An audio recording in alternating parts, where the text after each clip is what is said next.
saya pastikan memang persoalan konflik di PBNU itu karena persoalan tambang. Kalau ada Gus atau Kiai yang menolak bahwa ini bukan karena tambang, ayo debat sama saya. Saya tidak tahu terafiliasi ke sana, tapi ketika saya tanya-tanya, saya dengar-dengar katanya terafiliasi dengan Boy Thohir. Boy Thohir. Ya, Okay. kalau bagi saya nih, mending balikin aja tuh tambang. Akan sangat konyol sekali bagi NU kalau NU rontok hanya gara-gara kelakuan pencoleng-pencoleng seperti ini gitu. Kalau saya melihat NU ini memang desain tambang di dalam NU ini adalah desainnya memang akan dijadikan mesin sekaligus independen secara pendanaan lewat tambang ini di 2029. Untuk kepentingan siapa? Ya mungkin saja untuk kepentingan Pak Jokowi. Bagi mereka ini bukan uangnya NU bagaimanapun, ini adalah blessing dari presiden sebelumnya.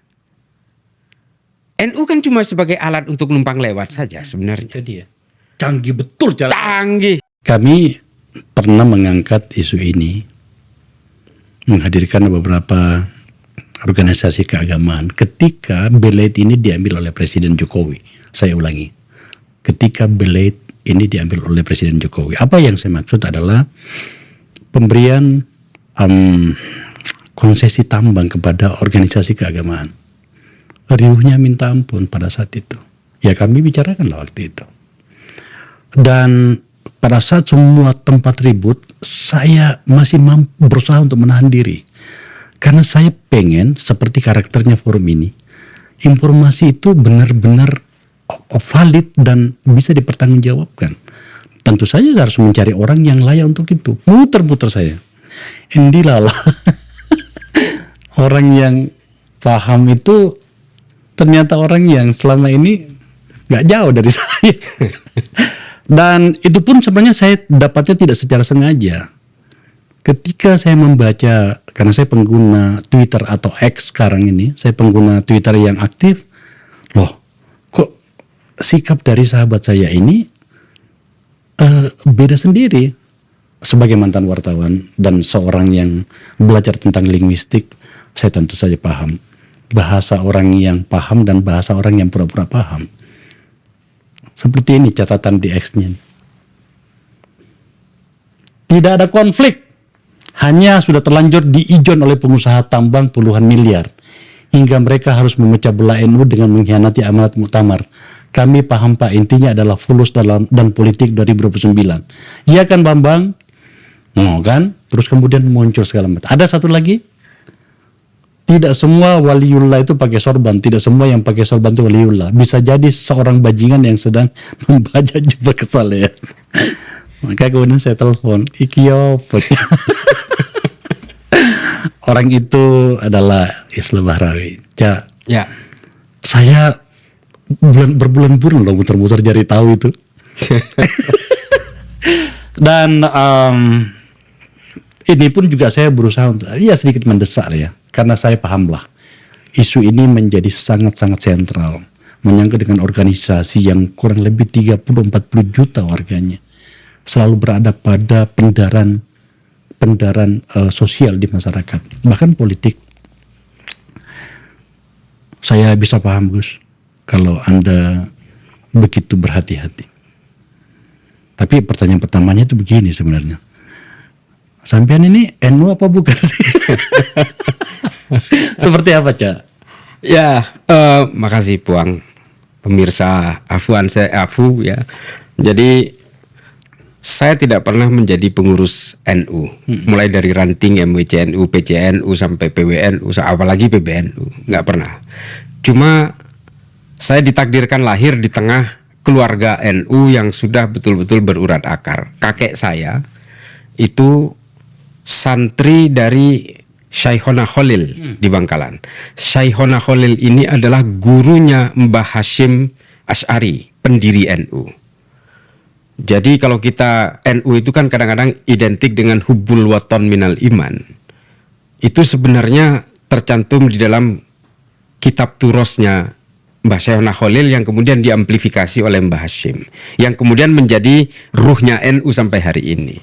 Jadi kakek saya adalah santrinya Syekhona Khalil, seangkatan dengan Mbah Yai As'ad Samsul Arifin Sukorejo, dan sangat NU. Jadi kakek moyang saya, jadi tulang sumsum lah NU-nya. Iya. Dan dari kakek saya itu kiai kampung, bukan kiai besar, kiai betul-betul petani, hanya berkebun segala macam, tapi mengajarkan kitab-kitab fikih kepada petani juga gitu.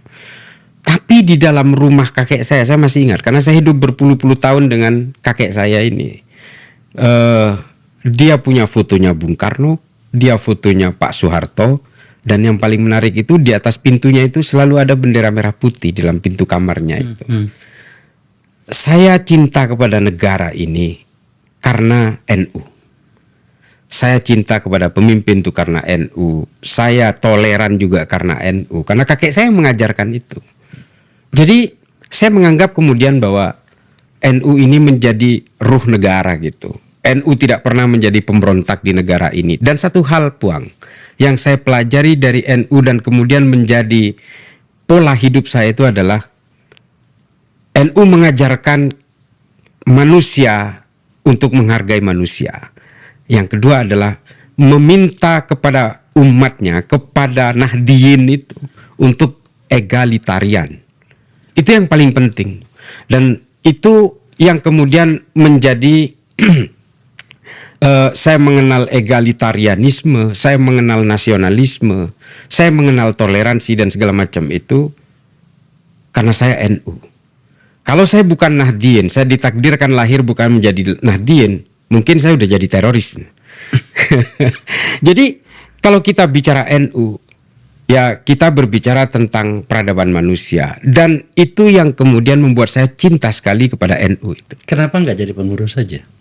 Satu, bagi saya menjadi pengurus itu kan persoalan struktur. NU bagi saya itu sudah value. Oh, bukan lagi berada pada strukturnya. Sudah bukan lagi pada tahapan organisasi dan strukturnya, tapi bagi saya NU adalah nilai. Sehingga saya memang pernah diminta berkali-kali, bahkan di setiap muktamar itu saya diminta untuk jadi pengurus PBNU. Tapi saya sadar saya bukan siapa-siapa, saya bukan anaknya kiai. Seperti bio saya di Twitter itu, bukan Gus apalagi kiai gitu. Jadi saya sadar bahwa saya ini ya seorang Nahdliyin jalanan aja. Tapi ya alhamdulillah kalau untuk urusan baca-baca kitab ya masih bisa gitu. Fikih-fikih dasar ya masih bisa. Tapi setidaknya NU kemudian memberi banyak pelajaran kepada saya bahwa saya kemudian tidak terlalu hedon dan sebagainya. Saya menjadi egaliter. Saya kemudian lebih suka berempati kepada orang lain apapun agamanya segala macam. Itu saya dapatkan dari NU gitu Puang. Saya tuh sukanya pada teman-teman NU itu, saya tuh nggak jelas ya, saya NU apa Muhammadiyah, saya nggak jelas gitu kan. Karena teman-teman ada di semua tempat itu ya. Yeah. Tapi yang saya suka dari NU itu adalah mereka mampu menarasikan karakter Indonesia di dalam berbagai pikiran mereka. Siapapun yang muncul ya, Gus Yahya muncul, dia mampu menarasikan. Pak Said Akil Siraj muncul. Islam Nusantara. Jangan lagi lah Gus Dur ya. Yeah.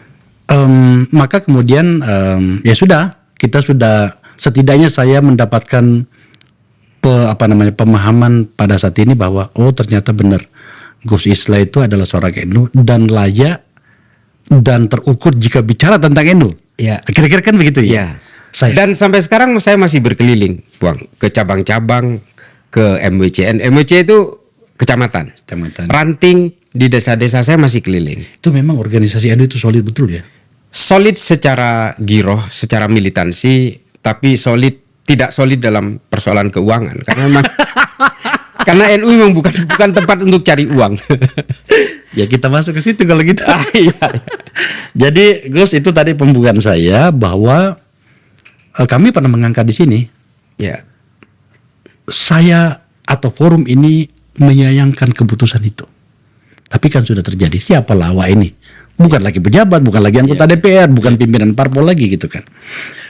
Tapi pada akhirnya saya mendapatkan banyak informasi bahwa Anda paham ternyata masalah ini. Maka saya minta tolong jelaskan kepada kami. Tentu saja karena kita mencintai NU. Ya itu kita mulai dari situ dulu. Sebenarnya apa yang terjadi hingga kemudian terjadi cakar-cakaran, saling pecat atau sejenisnya di internal NU yang sampai pada tingkatan pucuk pimpinan.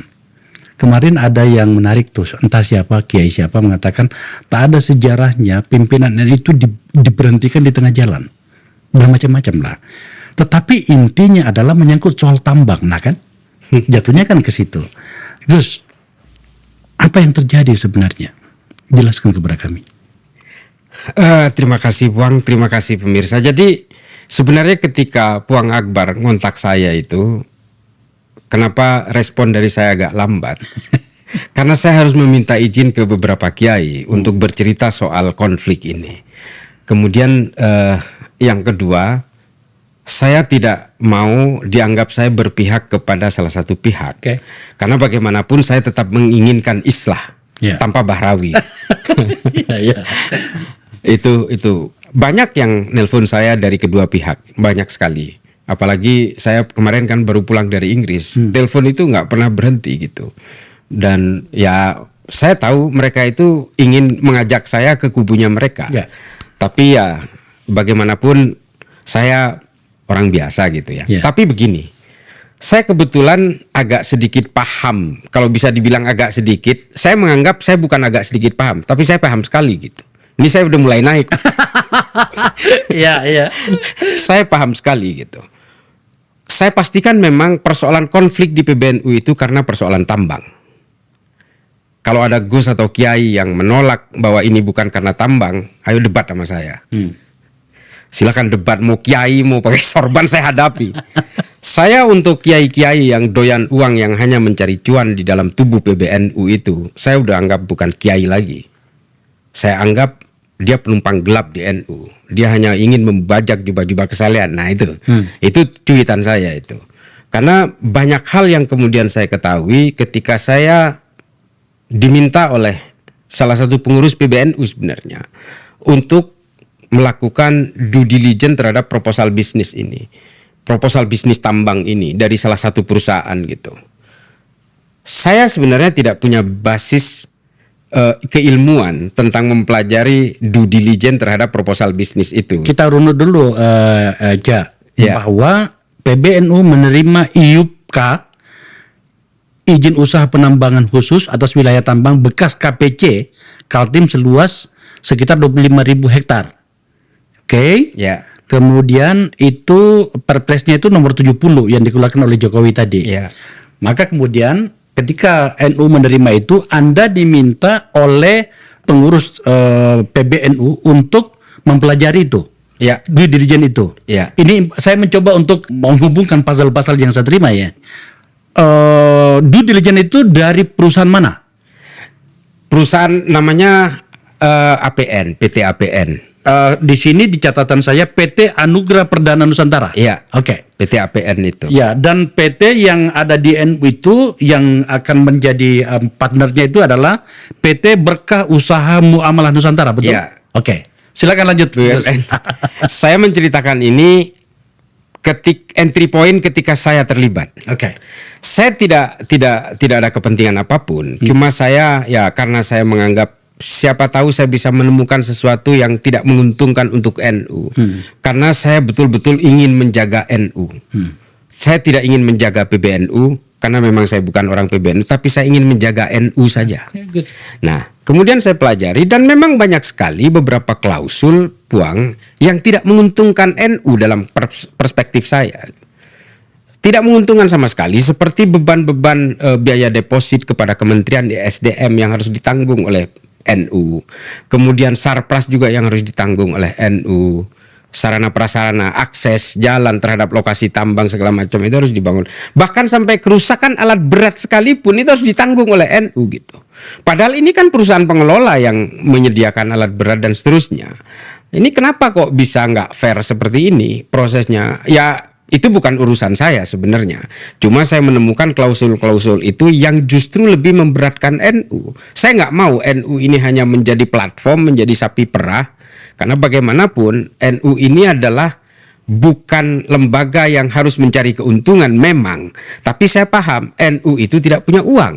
Sementara NU harus punya cita-cita besar yang ingin mendirikan universitas, rumah sakit, fasilitas pendidikan dan seterusnya. Sama seperti Muhammadiyah yang sudah meninggalkan NU secara kredibilitas keuangan kan sudah luar biasa. NU karena memang orang-orang Nahdien Kultural ini petani, orang-orang melarat, petani kentang di Wonosobo. Jadi banyak sekali petani-petani di Malang, Lumajang, Jember, Tapal Kuda dan seterusnya. Ini kan orang-orang biasa gitu yang tidak bisa memberikan kekuatan dan kontribusi keuangan. Sehingga saya paham, oke, sepanjang ini harus menjaga NU dari loss, ya, dari kerugian atau perlakuan tidak adil dari pengelola tambang, saya akan lakukan. Perjanjian macam apa seperti itu? Itu sebenarnya masih bersifat proposal bisnis. Saya nggak paham gitu, Bang. Kenapa kok proposal bisnisnya itu sezolim itu ketika itu? Tunggu dulu. Supaya penonton kita paham ini, Gus. Jadi pemerintah dalam hal itu pada saat itu adalah pemerintahan Jokowi memberikan konsesi tambang kepada NU. Ya. Artinya ini punya NU. Tetapi karena NU bukan perusahaan tambang, maka harusnya menggandeng pihak lain. Ya. Nah, datanglah yang namanya PT Anugerah Perdana Nusantara itu tadi. Kurang lebih begitu mungkin ya, prosesnya. Prosesnya. Ini punya siapa Anugerah Perdana ini? Terafiliasi dengan siapa? Kalau PT Anugerah Perdana Nusantara itu yang tercatat sebagai direksi di situ namanya Suhat. Suhat. Ya, saya tidak tahu terafiliasi ke sana, tapi ketika saya tanya-tanya, saya dengar-dengar katanya terafiliasi dengan Boy Thohir. Boy Thohir. Ya. Oke. Nggak apa-apa, saya ucapkan aja hal-hal yang seperti ini. Jangan anggap uang saya akan menutupi itu. Enggak, saya sedang mencoba untuk mengidentifikasi saja, karena kan logikanya harus urut ya. Iya. Jadi datanglah itu, maka kemudian adalah usulan apa sih namanya tadi itu perjanjian itu apa? Proposal bisnis. Proposal bisnis itu, seperti itu bunyinya. Seperti itu bunyinya. Bahwa jaminan di bank, deposit SDM ya. Berapa besarnya? 700 sekian miliar lah. Wah, gede banget. Gede banget. NU aja bikin kampus sampai sekarang nggak kelar-kelar. Bikin rumah sakit harus kerjasama dengan Siloam segala macam. Artinya memang NU nggak punya duit sebesar itu. Memang masa NU dipaksa untuk ngutang ke bank sih? Wong ini bukan lembaga yang ini kan lembaga-lembaga nirlaba semua. Dan termasuk membangun sarana prasarana. Iya. Loh, saya nggak ngerti kan? Saya juga nggak. Ini kan punyanya NU, kenapa kemudian? Dan komposisinya berapa? Kalau komposisi di situ saya sebenarnya agak kurang agak lupa ya, karena memang banyak sekali halamannya gitu, dan saya masih memegang itu, nanti saya cek lagi. Tapi kalau tidak salah itu 70-30, 70 untuk pengelola dan 30 untuk PBNU. Tapi ini harus di cross check ulang. Termasuk juga yang katanya punya Boy Thohir segala macam itu memang tidak terkonfirmasi. Tapi ketika saya dengar-dengar memang endorsement dari pihak Pak Jokowi itu juga dulu memang dikelola bersama Boy Thohir. Itu yang saya dengar-dengar gitu. Dan saya nggak tahu, mungkin juga karena endorsement dari Pak Jokowi inilah kemudian Boy Thohir merasa confident, seberat apapun klausulnya, setidak adil apapun klausulnya, ya pasti dia akan mengelola gitu. Mungkin ya, kurang lebih. Secara psikologi saya nggak tahu. Mungkin harusnya Pak Boy atau Pak Suhat datang ke sini. Semoga saja mereka mau ya. Wah, harusnya mau sih. Ya. Oke. Nah, ini saya jadi Pak Jokowi, bagaimana kita mencoba bisa memahami logika ceritanya dengan ada nama Pak Jokowi tadi itu? Sebenarnya begini, Bang. Tambang ini diberikan oleh Presiden Republik Indonesia. Bukan personally. Bukan personal Pak Jokowi, karena Presiden. Itu kenapa saya kemudian sempat meminta kepada Ketua Umum PBNU Gus Yahya untuk datang ke Presiden Republik Indonesia, which is hari ini adalah Pak Prabowo. Karena itu diberikan oleh Presiden, bukan diberikan oleh Pak Jokowi. Jadi hari ini ketika tambang ini akan dioperasionalkan, akan dilakukan, ya harus minta dulu petunjuk kepada Presiden Republik Indonesia, yang kebetulan Pak Prabowo, dan sudah dilakukan. Sudah dilakukan. Saya tidak tahu persis bagaimana isi pembicaraan itu, tapi memang pertemuan itu dilakukan oleh Pak Yahya Stakuf bersama Pak Prabowo itu setelah hasil due diligence itu keluar. Mungkin juga due diligence dari proposal bisnis ini diceritakan ke Pak Prabowo, saya juga kurang tahu. Tapi yang jelas buat NU, saya yang cinta NU ini, bagi saya tidak menguntungkan untuk NU proposal bisnis itu. Menurut saya kejam gitu. Kalau begitu bunyinya seperti yang jenengan tadi sampaikan, ya bukan kejam, itu apalagi namanya itu injak kaki itu namanya dalam bisnis ya. Iya, iya. 70-30 kemudian fasilitasnya dibangun oleh NU sebagai pemilik dari konsesi itu. Bahkan saya dengar itu term pembayaran keuntungannya itu dari kecil nanti bahkan membesar pada tahun Naik 2000. di belakang, ya. Iya. Kita harus membaca apa pada situasi itu? Kalau buat saya sih secara gamblang dan sudah saya cuitkan di sini, ini adalah persoalan personal di dalam PBNU yang berusaha mencari cuan lewat tambang ini. Yang kedua, NU akan dijadikan mesin politik di 2029, entah untuk kepentingan siapa, tapi yang jelas NU menjadi karena dia punya tambang, dia punya massa yang besar secara elektoral, dia punya daya pikat karena berbasis agama dan seterusnya. Ini akan menjadi sangat seksi di 2029, apalagi dia punya uang lewat tambang. Sehingga ini akan menjadi mesin politik yang luar biasa. Jadi menurut saya faktor yang kedua itu, ini akan dijadikan sebagai tunggangan politik di 2029. Sesederhana itu. Wow. Makanya ini mohon maaf Bang, saya pangkas supaya pemirsa juga dan teman-teman Nahdien paham. Kalau bagi saya nih, mending balikin aja tuh tambang. Kita akan sampai ke situ, tapi kita supaya karena ini sudah melebar kemana-mana ternyata ya. Iya. Sebelum sampai pada pertarungan yang katanya akan dibawa untuk pertarungan 2029, saya masih fokus dulu pada inti ceritanya. Kenapa kemudian ujungnya adalah saling pecat memecat? Ya. Apa yang terjadi? Ya karena satu sama lain itu menganggap bahwa satu sama lain itu adalah batu sandungan. Dianggap sebagai kerikil dalam sepatu dalam agenda-agenda besar mereka. Kan pasti begitu.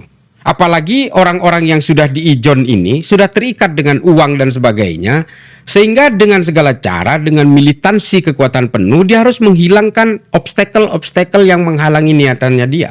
Karena kalau tidak begini Puang, kalau proyek ini tidak jadi kepada pihak PT APN misalnya, karena uang PT APN itu tercatat masuk ke rekening PBNU itu kurang lebih sekitar 5 kali dari sejak Januari 2024. Kami ada catatannya, coba lihat. Wah, ini udah dapat dari mana? Oke. Nah ini 6 miliar. Bahasa dari RTGS-nya itu jaminan kerjasama tambang batu bara. Oke. YUPKA PT BUMN. PT BUMN ini perusahaannya PBNU.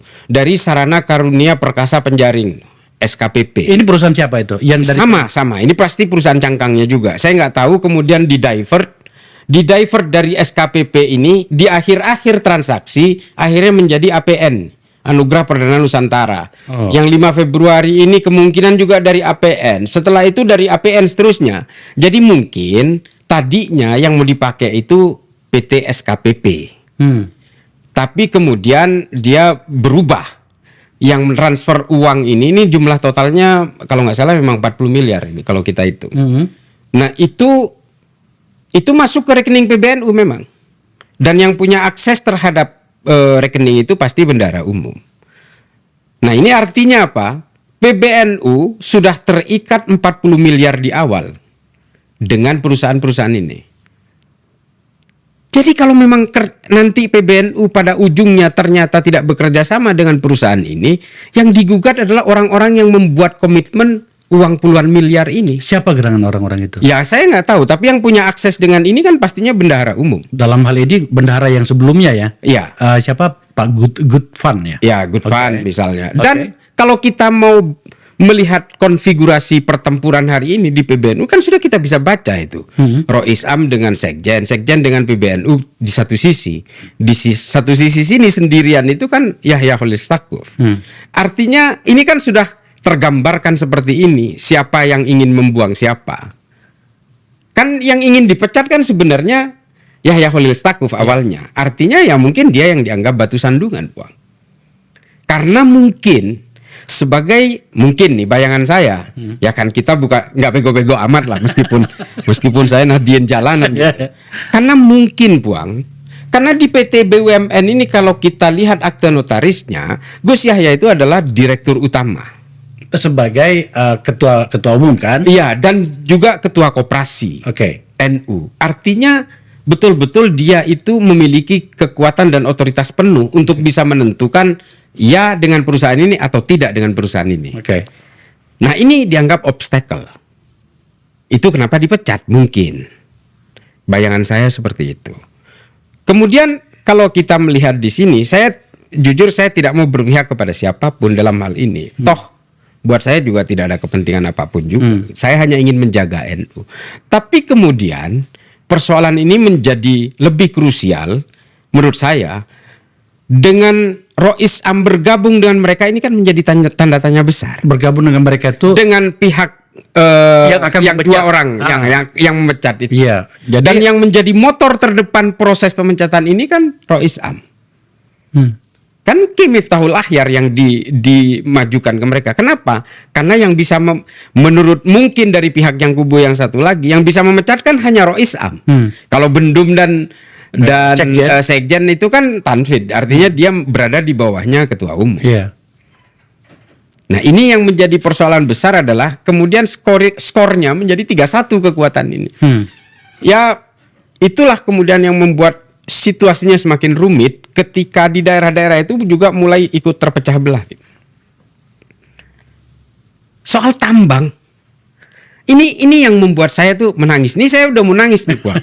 Beneran, Puang. Saya itu menangis.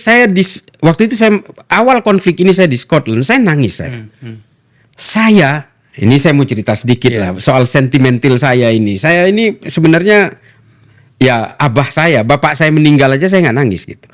Tapi ketika sebuah cita-cita besar dari negara ini kemudian rontok begitu saja karena hanya ulah beberapa oknum yang berada di dalam, apalagi ini persoalan tambang, perputaran uang, akan sangat konyol sekali bagi NU kalau NU rontok hanya gara-gara kelakuan pencoleng-pencoleng seperti ini gitu. Itu yang membuat saya sakit. NU itu sudah teruji menghadapi Belanda, teruji menghadapi Masyumi ketika pecah, teruji menghadapi PKI dan sebagainya. Masa hanya kelakuan orang-orang menjadi bajingan di dalam ini kemudian NU harus rontok begitu saja. Ini yang membuat saya nggak terima. Saya nangis itu antara terharu dan marah gitu. Ya, oke Gus, kami pun juga sebagai bukan orang NU ya, pengurus maksud saya, itu juga betul-betul mempelajari kasus ini. Sekali lagi saya sepakat pada banyak pandangan banyak orang bahwa kalau ada apa-apa dengan NU, maka bangsa itu juga akan ada apa-apanya. Iya. Saya percaya itu. Nah, kita kembali pada masalah kita ini, apa yang kita sedang bahas ini adalah oke, ada kubu yang mau dipecat dan ada kubu yang mau memecat. Kita tadi sudah membahas siapa saja ada di dalamnya. Tapi kemudian saya ingin menghubungkan dengan yang Cak Isla bilang tadi bahwa sebenarnya ini agenda politik ada di belakangnya. Karena ini adalah forum politik, maka izin saya akan masuk ke situ. Kita lihat bagaimana pintunya itu adalah pintu perusahaan. Dalam hal ini perusahaan tambang. Ya. Pintunya gitu kan. Dari awal tadi Gus Islam mengatakan bahwa ada upaya dan ternyata sudah terjadi, perusahaan ini tampaknya harus mendapatkan konsesi ini atas nama NU itu tadi. Dalam hal ini adalah PT Anugerah Perdana Nusantara itu tadi yang Anda sebutkan terafiliasi dengan Pak Boy. Ya, orang yang saya kenal. Tetapi ternyata tidak semudah itu problemnya, karena seperti yang Anda miliki dokumennya itu merugikan NU. Maka terjadilah pertarungan. Masalahnya adalah sudah ada uang yang kita tunjukkan tadi, sudah ada yang mengalir. Begitu bahasanya kan, kepada orang-orang yang tampaknya dipakai sebagai penjaminan bahwa harus dapat barang itu. Kira-kira begitu logikanya kan? Ya, alat sandranya sudah ada. Gitu dia. Nah, pada saat yang bersamaan, memang sejak dari awal tampaknya ada yang merancang agar kemudian ini tiba di tangan orang itu. Bahkan pada ada Perpres ya. Perpres yang mengatakan bahwa tidak boleh pemilik lama berada di situ. Dan pemilik lama itu adalah Bakri Group. Setahu KPC. Saya pernah ke sana soalnya ya. Ke KPC itu memang isinya bagus lah. Gurih ya. Katanya saya nggak tahu. Saya nggak paham soal tambang. Sama. Katanya isinya daging semua. Daging semua katanya itu, sampai nilainya kurang lebih puluhan triliun gitu. Seperti itu kah ceritanya? Ya kurang lebih seperti itu memang. Jadi saya tidak tahu soal sandra menyandra ini, tapi Puang, kalau kita berbicara tambang, kita berbicara tentang uang, aliran uang dan seterusnya. Saya sempat konfirmasi kepada Ketua Umum PBNU waktu itu, masih belum ada konflik ini, jauh awal tahun ini. Saya bilang, kenapa PT APN ini kok berani mengirimkan uang kepada rekening-rekening ini? Karena saya udah punya data ini, mungkin jauh sebelum Puang, saya udah punya data ini sejak lama. Kenapa kok berani PT APN ini menggelontorkan uang sampai 40 miliar kalau nggak salah jumlahnya itu? Ya dulu kan kami bersatu gitu. Itu bahasanya. Tapi ternyata di dalam berbagai pelaksanaannya tiba-tiba kok ada laporan 3,5 miliar untuk pengembangan bisnis tambang termasuk nikel katanya. Waktu itu Gus Yahya bilang, setahu saya tambangnya PBNU itu hanya batu bara, kok ada nikel segala gitu. Itu yang membuat Kiai Yahya itu ini kok semakin kemana-mana gitu. Nah itu yang kemudian membuat saya berpikir rupanya banyak orang di dalam tambang ini yang kemudian mencari cuan, mencari keuntungan untuk personal. Saya bilang ke Kiai Yahya waktu itu, ke Gus Yahya, kalau Gus Yahya ingin membela NU dan ingin memberdayakan NU dari tambang ini, oke, kita dukung. Saya bilang gitu ke Gus Yahya waktu saya ketemu pertama kali itu setelah tambang ini. Tapi kalau masih ada personal-personal yang ingin mencari keuntungan di dalam tambang ini di NU, sama sekali kita tidak mau ikut campur di situ. Saya tidak mau terlibat sedikit pun dan tidak mau. Saya kan waktu itu kencang di salah satu podcast Buang. Saya menolak tambang. Karena saya khawatir memang nanti ada orang yang mencari uang di NU tapi pakai sorban. Saya udah bilang begitu tuh, masih ada tuh. Dan ternyata terjadi. Tapi karena memang waktu itu Gus Yahya bilang, saya ingin tambang ini betul-betul untuk NU. Tidak boleh ada kepentingan-kepentingan personal yang cari uang dari tambang ini. Sepenuhnya kalau memang pembagiannya itu misalnya 50, 60, 40, itu harus masuk ke rekening NU resmi tercatat dan bisa dipertanggungjawabkan. Kurang lebih seperti itu bahasanya. Waktu itu Gus Yahya masih mungkin masih mesra dengan hari ini yang sekarang sedang head to head dengan beberapa orang. Ya saya bilang oke, kita setuju. Silakan kelola tambang NU karena memang hambatan perjuangan NU itu dari dulu. Kalau giroh kita punya, militansi kita punya. Yang kita nggak punya itu memang akomodasi, logistik yang kita nggak punya. Jadi kita paham, itu kampus-kampus NU, Universitas Nahdlatul Ulama di berbagai daerah itu kan kembang kempis Buang, nggak pernah maju karena memang tidak ada akselerasi pendanaan itu. Nah ini kemudian yang menjadi pertimbangan saya, oke, memang kalau memang NU itu harus punya tambang, tapi tidak ada politisasi, tidak ada apapun, memang untuk memberdayakan NU kita setuju waktu itu. Sehingga akhirnya saya mau melakukan due diligence itu dan mengawal proses ini untuk memastikan bahwa NU yang diuntungkan, bukan personal-personal di dalam PBNU. Menjadi tidak sederhana Gus sekarang ini, karena saya dengar istana negara mulai tercolek juga di sini.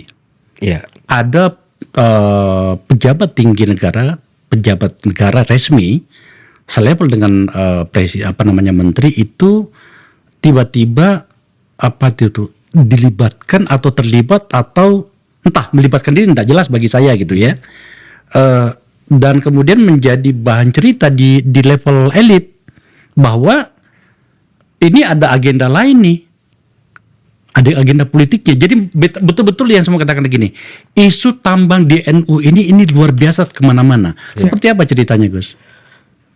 Setiap pemilu NU itu selalu seksi Buang. Tapi setelah pemilu memang hanya menjadi wilayah-wilayah konflik. Menjadi pertempuran yang luar biasa menjadi setiap 5 tahun terjadi zero sum game itu di dalam NU. Saya meyakini NU ini dengan tambang ini itu menjadi semakin molek, semakin bahenol gitu karena NU akan punya uang. dengan pengaruh elektoral yang luar biasa. Saya koreksi tadi Puang bilang 30-40. Sebenarnya anggota NU yang tercatat secara administratif itu 120 juta. 120 juta. Terbesar di dunia itu organisasi keagamaan. Langsung menang pemilu itu. Langsung menang pemilu. Ya, oke. Kalau ternyata memang semua orang Nahdien bisa disandra dengan tambang ini, maka ini menjadi menarik untuk 2029.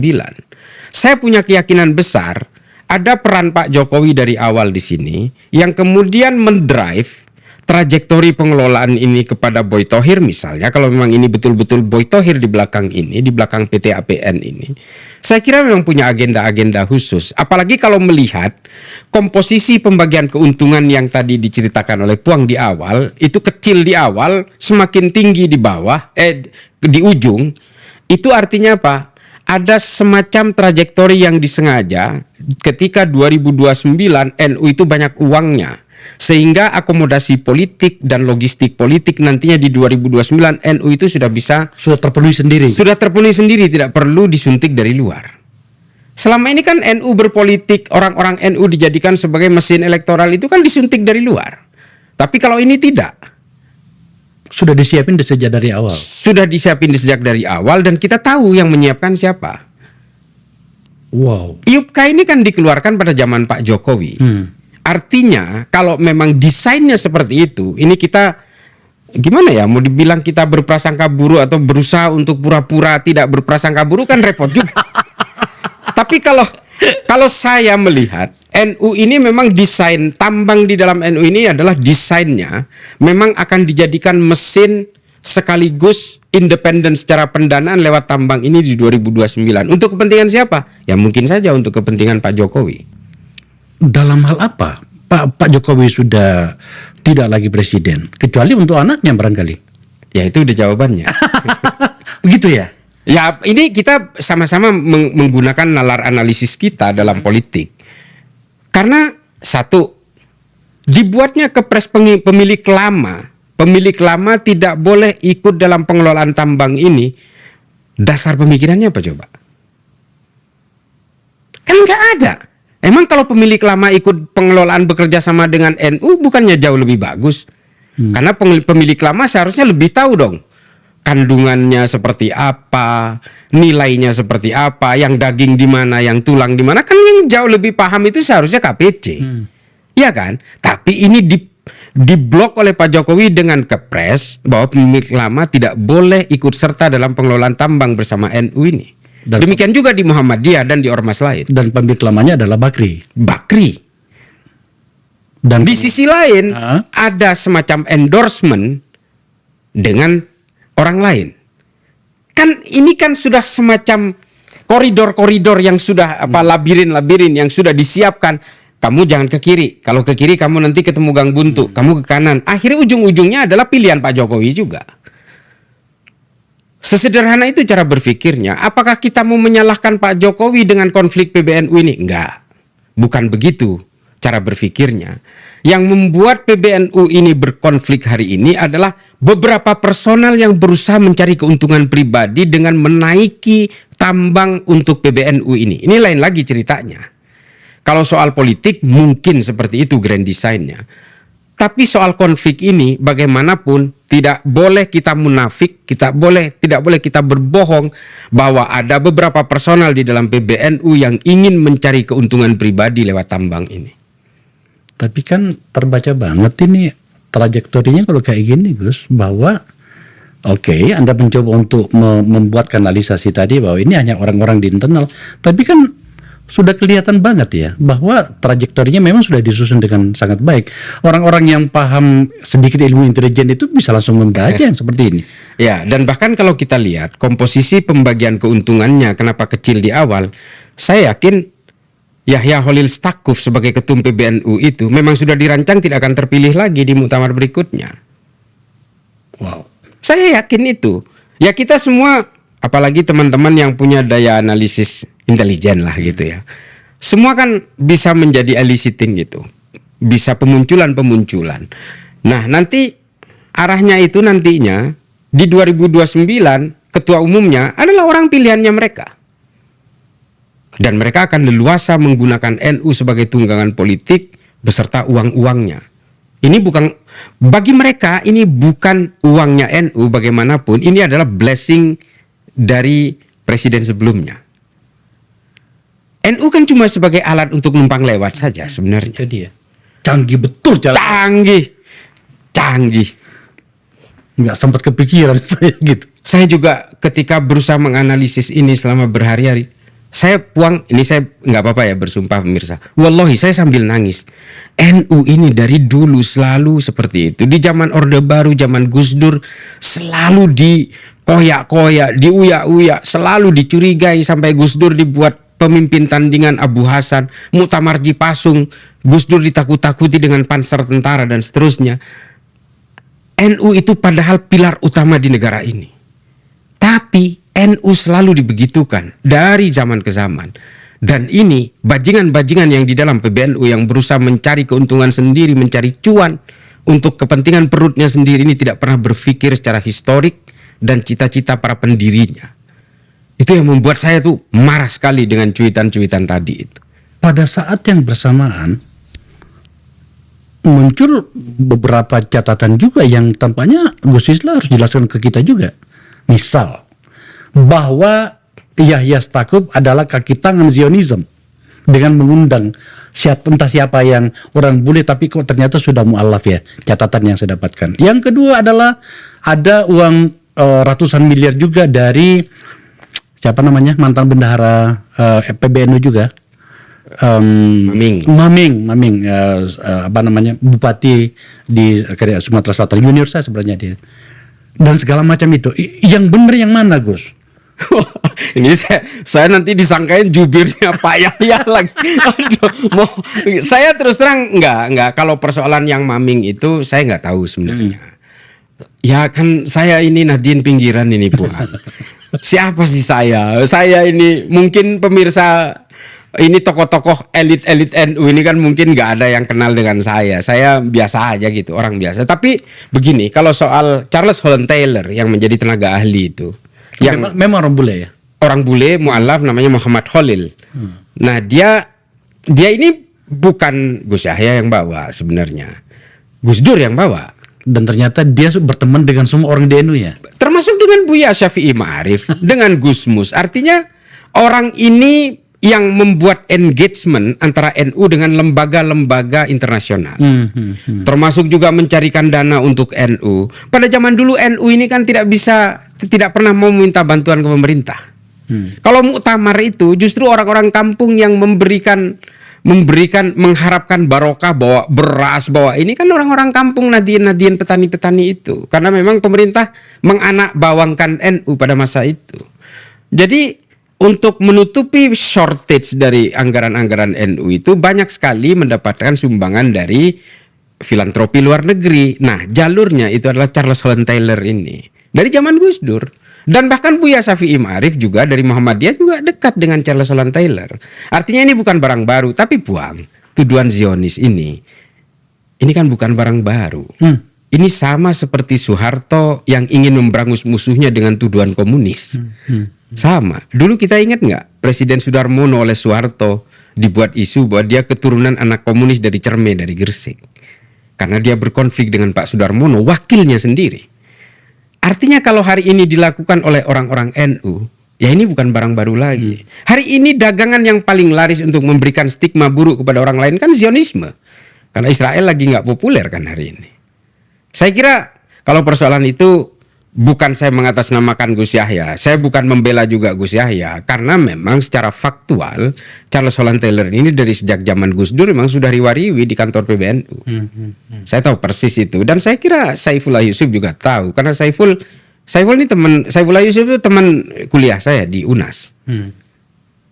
Jadi kita udah kenal lama lah gitu. Dan kita tahu Charles Holland Taylor itu kalau ada seminar-seminar di PBNU, Charles Holland Taylor juga muncul pada masa Gus Dur itu. Ya, saya ungkapkan ini karena agar kemudian nanti orang bertanya, Gus, kenapa forum ini tidak membahas itu? Makanya kita munculkan ya. Tetapi kan lagi-lagi saya sambil bertanya begitu, pikiranku masih pada bagian pertama tadi. Jadi NU mau dikangkangi dirancang dengan sangat baik, bahkan term waktunya itu sudah disusun. 2027 nantinya akan ada Desember 2026 akan ada muktamar, siapa orang yang sudah disiapin segala macam, ternyata ujung-ujungnya itu ada 2029. Kalau begitu ceritanya, wajar kalau Anda khawatir NU bisa saja kecemplung kalau kayak gini. Bisa tercabik-cabik. Dan bahkan begini, Puang.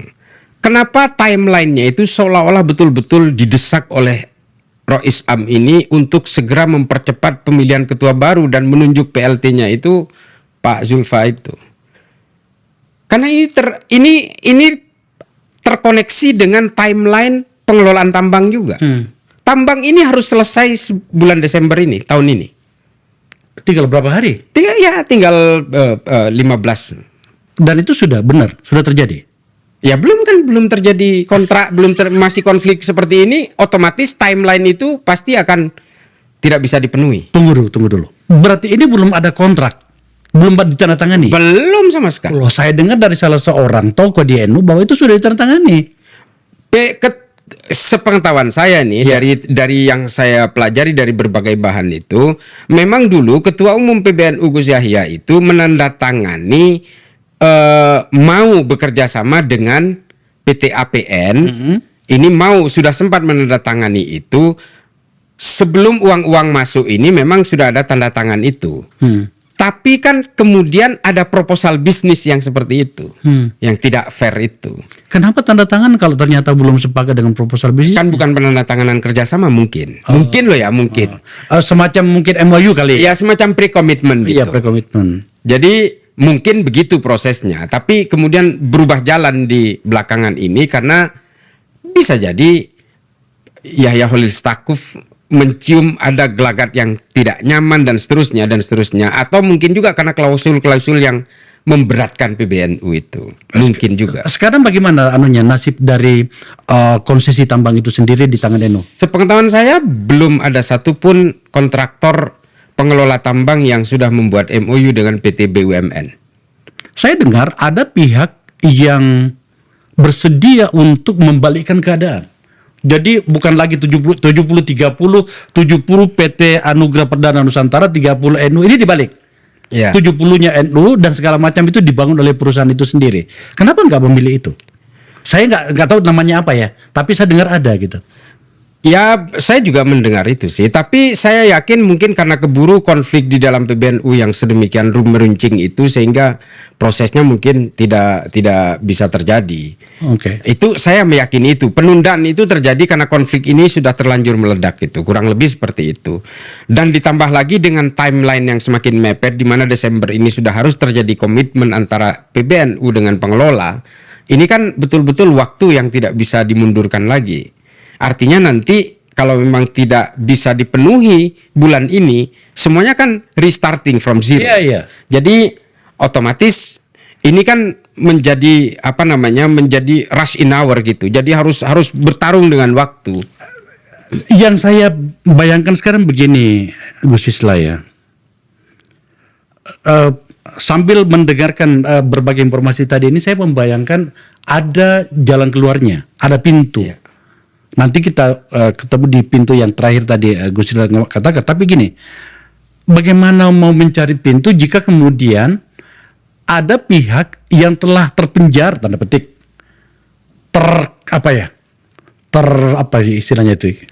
Terborgol, tersandra. Sandra ini kan tersandra karena ada duit tadi itu. ya. Saya bahkan mendengar ada pidato yang masih ada rekamannya, bagaimana orang yang terlibat ini Puang nih jangan-jangan orang Pejaten. Tahu semua. itu bahwa dia mendapatkan itu. Saya terpaksa tidak menyebut namanya karena saya tidak bisa memutarkan di sini ya. Iya. Tapi kalau saya ada pegang sekarang saya bisa. Kalau begitu ceritanya nggak bisa ketemu dong, maka kemudian konflik ini akan berkembang terus. Ya. Saya yakin, Puang, apa yang saya usulkan tadi, daripada NU berkisruh terus seperti ini, mending dilakukan islah, rekonsiliasi. Caranya? Islah itu rekonsiliasi dan kemudian mempertemukan kedua pihak yang bertarung itu, dengan catatan semua itu dilakukan tambang, konsesi tambang itu kembalikan saja ke negara. Dikembalikan ke negara. Kembalikan ke negara. Tapi pasti ada yang nggak mau. Terutama yang sudah menerima uang ijon di awal itu. Pasti, karena dia terbeban hutang. Kecuali dia mau jadi preman sekalian, preman bersorban. Atau si pemberi uang itu tadi mengatakan tak masalah. Kecuali dia banyak duit. Tapi kalau saya udah telanjur ngeluarin uang 40-70 miliar misalnya kepada orang lain, tapi ternyata dibatalkan sepihak, kalau saya mau ngamuk saya. Apalagi kalau membayangkan ternyata di lahan konsesi itu isinya Daging semua. Wah, parah ini barang ini kan. Iya, betul. Jadi kalau buat saya ya, dari apa yang terjadi di PBNU setelah saya tahu banyak hal, sesuatu yang terjadi di balik layar dan berbagai orang ketika saya datangi, saya akhirnya berusaha melakukan investigasi. Saya ketemu dengan banyak orang, simpul-simpul yang kemudian pernah terlibat dalam urusan tambang ini. Saya datangi satu persatu dan bercerita banyak. Saya kemudian diberi pelajaran gitu, bahwa saya tidak lagi mau percaya 100% terhadap jubah-jubah kesalehan itu. Itu prinsip saya, Puang. Saya boleh berhusnuudzon, berprasangka baik, tapi saya harus menyisakan residu setidaknya 15% untuk berprasangka jahat, berprasangka buruk. Suudzon harus saya sisakan di dalam kepala saya, karena ternyata apa? Semua kejahatan yang dilakukan dengan jubah agama itu akan berusaha berkesan terhormat. Ini yang terjadi di PBNU ini. Persoalan tambang ini kan guliran uang, gulipat uang, puluhan miliar jumlahnya yang dikantongi oleh hanya segelintir orang. Dia mempertaruhkan organisasi yang didirikan oleh para ulama yang tawadhu, berilmu, ahli ibadah, dan seterusnya. Untuk kemaslahatan umat, tapi tiba-tiba ditelikung hanya untuk menjadi penumpang gelap. Ini yang membuat saya nangis, Puang. Asli ini saya mau nangis nih, karena bagi saya NU, silahkan orang NU itu pergi dari NU semua, biarkan saya sendirian mati dalam keadaan NU. Itu saya tuh. Gus, saya tidak ingin, saya tidak ingin sebenarnya saya ingin melanjutkan diskusi ini, tapi saya rasa ada saatnya memang kita harus mengakhiri dulu ceritanya. Iya. Saya mohon maaf, Puang, saya banyak sekali bahan-bahan yang sebenarnya bisa saya berikan. Tapi kalau saya berikan hari ini, saya takutnya justru menambah konflik ini semakin runyam. Itu yang saya ada masanya nanti akan saya buka semua.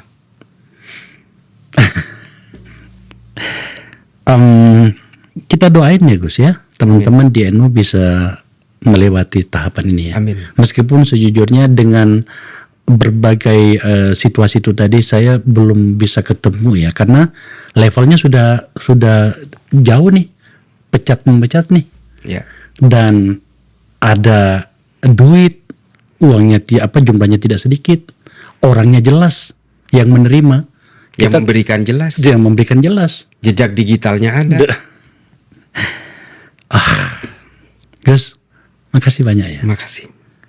Terima kasih atas kesediaan Anda menjelaskan hal yang sangat krusial ini. Saya mohon maaf kalau ternyata tadi menyebutkan 30-40 juta, ternyata 120 juta. Secara administratif. Dan itu memang kalau ada orang yang memanfaatkannya, menang pemilu dia. Betul. Kita sudah sebutkan orangnya tadi. Sekali lagi terima kasih Gus. Makasih. Pemirsa, betapa saya harus sangat berhati-hati. Jadi pada satu sisi saya mencoba untuk mengejar, tapi pada sisi yang lain saya harus berhati-hati. Karena kenapa? Ini menyangkut dengan sebuah organisasi yang luar biasa bermartabat, luar biasa besar. Ada banyak nama besar yang pernah dilarikan di situ. Orang-orang yang sangat saya hormati. Tapi tidakkah memang bangsa ini harus kita kelola dengan cara yang semakin terukur? Salah satunya adalah dengan membincangkannya, agar kemudian jika ada kesalahan tidak terjadi di masa-masa yang akan datang. Sambil menunggu bagaimana teman-teman di PBNU menyelesaikan masalah ini, memang kita terus-menerus harus bercakap-cakap. Terima kasih telah menyaksikan percakapan ini.